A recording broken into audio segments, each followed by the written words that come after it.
প্রত্যেক দিন তো সকালবেলাতেই আমার লাঞ্চ রেডি হয়ে যায়, কিন্তু আজকের হয়নি। কেন কি আজকে সৌমেন বাড়িতে এসে লাঞ্চ করবে, আর লাঞ্চ করে আমরা তিনজনে বেরোবো তোজোকে নিয়ে ভ্যাকসিনেশনের জন্য।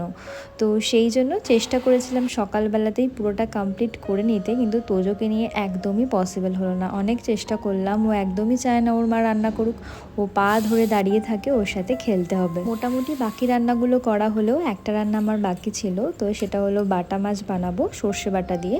মাছটা কোনোভাবে ভেজে রেখেছিলাম, এখন স্নান ধান করে তোজোকে ঘুম পাড়িয়ে চলে এসেছি বানাতে। তোমরা দেখলে যে দুটো সেরামিকের কন্টেনার যার মধ্যে আমি নুন আর হলুদ রেখেছি, তো সেই দুটো আমি এবার বাড়িতে গিয়ে মেলা থেকে কিনেছিলাম, আর জানো অনেক কম দাম নিয়েছিল, মাত্র 55 টাকা করে। তো সৌমেন বাড়িতে ফেরার পরে আমরা লাঞ্চ কমপ্লিট করে তিনজনে বেরিয়ে পড়েছি আর চলে এসেছি ডক্টরের কাছে।